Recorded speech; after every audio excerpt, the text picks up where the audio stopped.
আমাদের দেশে দেখবেন কিছু মানুষ গ্রামে গ্রামে ভেজাল বাঁধায়, আসে না ভাই?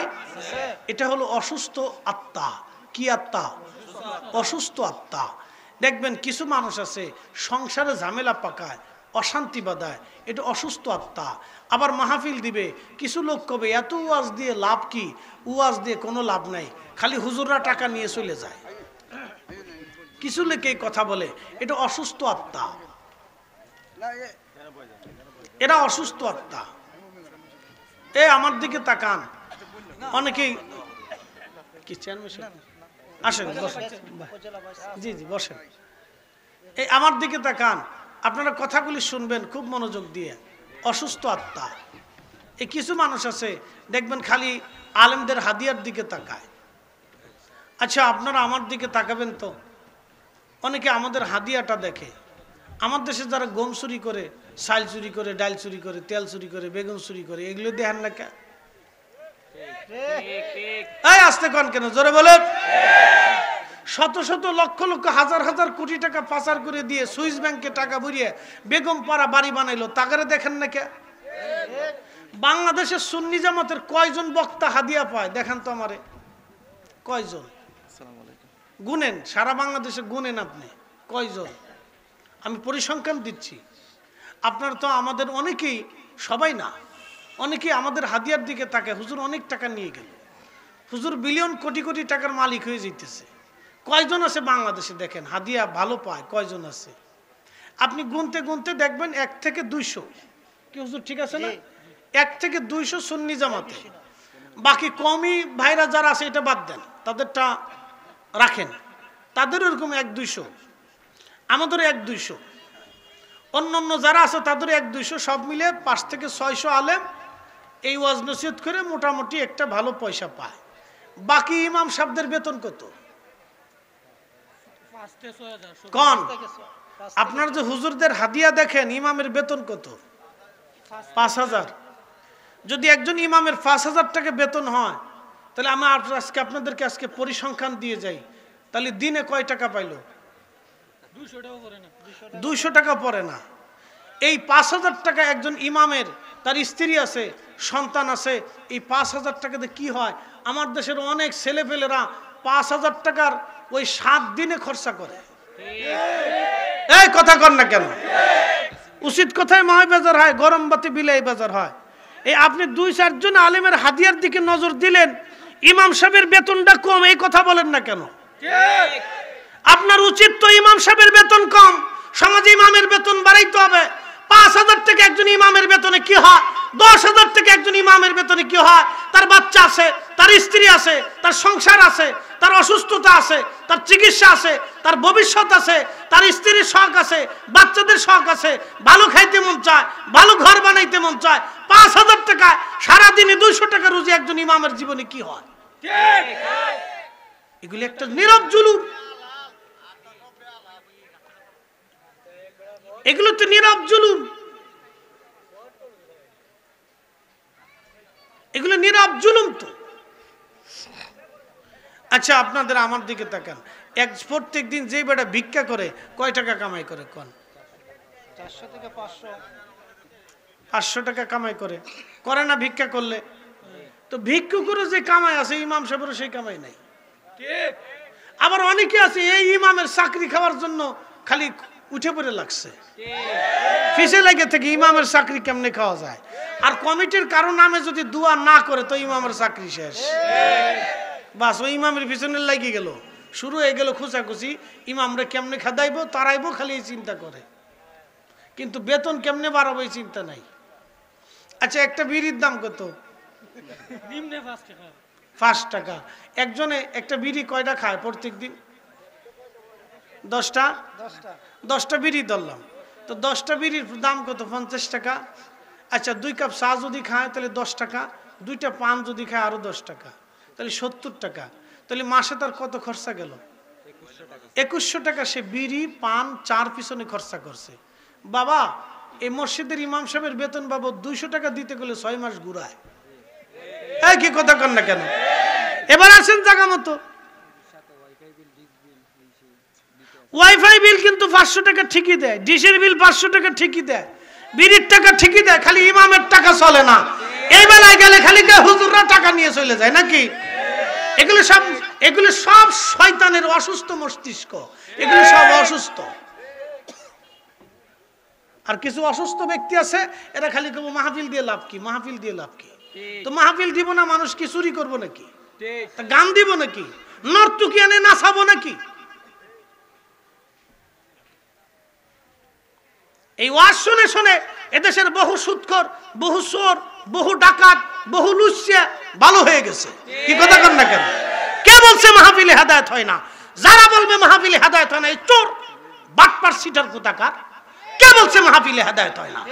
লক্ষ লক্ষ যুবক মাহফিলের দিকে মুখাপেক্ষী, নাহলে এই যুবকগুলি আজকে নর্তকী এনে নাচাইতো। এই যে হাজার হাজার যুবক আসছে, এক সেকেন্ডও যদি মাহফিলে থাকে তাহলে এক সেকেন্ডের নেকি হবে। অনেকে বলে মাহফিলে বসে লাভ কি? কে বলছে লাভ নাই? আল্লাহর কোরআন বলতেছে লাভ আছে। ফামাইয়ামাল মিসকালা যাররাতিন খায়রান ইয়ারা, অনুপরিমাণ নেকের কাজ যদি করো তাও আল্লাহ প্রতিদান দিয়ে দিবে।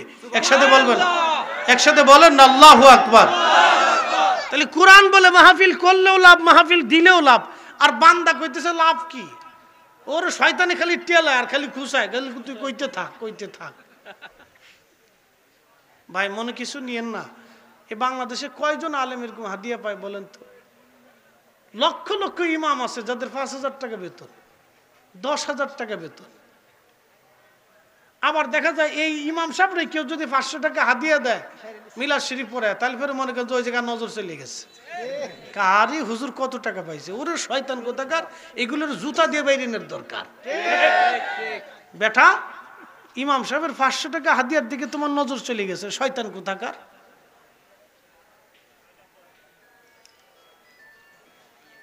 শোনেন, এগুলি করবেন না, এগুলি প্রশ্রয় দিবেন না আপনারা।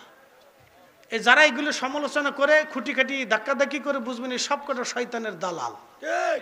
ওরা চায় এগুলি বন্ধ হয়ে যাক, ওরা চায় এগুলি বন্ধ হয়ে যাক।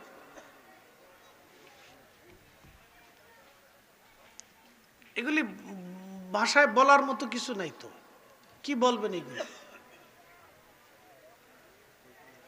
উপস্থিতি, আল্লাহ আমাদেরকে সঠিক বুঝ দান করুন, সকলে বলে না আমিন। বাবাজি কেউ মনে কষ্ট নিয়েন না। একজন ইমামের বেতন 5,000 টাকা। আর একজনকে জিজ্ঞেস করছে, একটা ছেলে একদিন আমার কাছে এসে বলতেছে, হুজুর মাত্র 3,000 টাকা মাসে বেতন দেয়, তাও 3 মাস বাকি। বলেন তো। তার স্ত্রী এসে বলতেছে, ভাই হুজুর আমাদের জন্য একটু দোয়া করেন, আর একটা ভালো যদি ইমামতি হয় আপনার ভাইটারে দিয়ে। আমার কাছে খুব কষ্ট লাগছে সেই দিন। বলো কি তুমি? বলেন তো, ওই ছেলেটার স্ত্রী, ওটা তো আমাদের বোন হতে পারে, আমার ভাতিজি হতে পারে, ভাগ্নি হতে পারে, আমার আত্মীয় হতে পারে, আপনারও হতে পারে। এটা দুঃখজনক কথা না?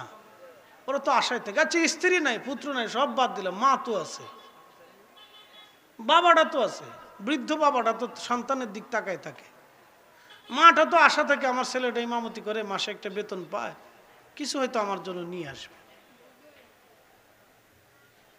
তো আমরা কেন ইমাম সাহেবরে ঠকাবো বলেন? অনেকেই 100 টাকা মাসে মসজিদের ইমাম সাহেবের বেতনটা দিতে পারে, তার সব চলতেছে, ব্যবসা চলে, বাণিজ্য চলে, খাবার চলে, আম চলে, বিড়ি চলে, চা চলে, পান চলে। 100টা টাকা 10 জন মিলে যদি 100 টাকা করে দেয় তাহলে 1,000 টাকা চলে আসে। 200 টাকা করে দিলে 2,000 টাকা আসে। 200 টাকা মাসে ইমাম সাহেবের বেতন মসজিদ বাবদ দেয় না। উনি ভাবতেছে যে ইমামরে ঠগায় বুঝি বেহেশত চলে যাব। শোনেন, ইমামরা দুনিয়ার কোনো আদালতে মামলা করবে না, মামলার আদালত কিন্তু আল্লাহর দরবারে। ভাবতেছেন যে বেহেশত চলে যাবেন, তা পারবেন না। ইমামেরটা বুঝাই দিয়ে তারপরে যেতে হবে, ইমামেরটা বুঝাই দিয়ে তারপরে যেতে হবে। কারণ আপনার নামাজের জিম্মাদারি নিয়ে লোকটা মাথায় নিয়ে দাঁড়াইছে, এটা ছোট চাকরি ভাইবেন না, ছোট্ট চাকরি মনে করেন না। আমাকে অনেকে যদি বলে হুজুর ইমামতিতে দাঁড়ান, আমি ডরে দাঁড়াই না। কারণ কি জানেন? আল ইমামু জামিনুন, রাসূল বলছে ইমাম হচ্ছে জিম্মাদার, মুসল্লির নামাজের জিম্মাদার ইমাম। 5,000 টাকা দিয়ে একবারে ইমাম কিনে নিয়ে নিছেন নাকি?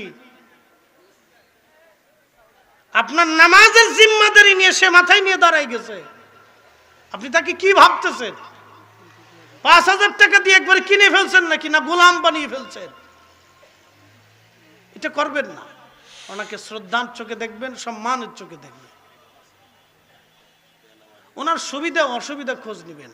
যারা প্রকৃত নামাজি তারা ইমাম সাহেবের এইগুলি করে না।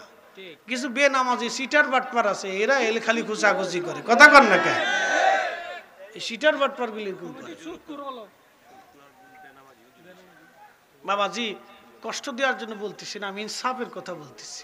এখানে আপনারা সুধী সমাজ, জ্ঞানী ব্যক্তি আছেন, বিবেকওয়ালা ব্যক্তি আছেন। বাবা দুনিয়ার সবচেয়ে বড় আদালত হচ্ছে বিবেক। লেখাপড়া হইলেই মানুষের বিবেক তৈরি হয় না। লেখাপড়া হইলে যদি মানুষের বিবেক তৈরি হইতো তাহলে আমার দেশের অনেক বড় এই অফিসার এই টেবিলের নিচ দিয়ে ঘুষ নিয়ে আমার দেশের গরিব মানুষের রক্ত চুষে খাইতো না। লেখাপড়া হইলে বিবেক হয় না।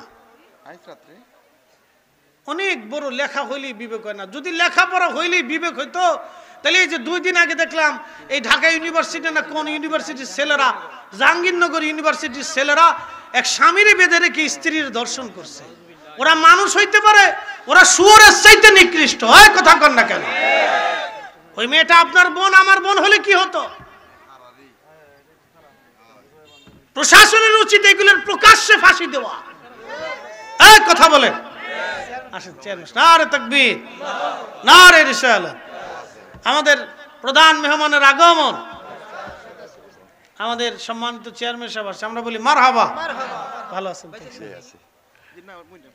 তাহলে আমরা কি, আমরা চাই সুন্দর সমাজ, সুন্দর দেশ, সুন্দর মানুষ। আমরা সবাই সুখে থাকতে চাই।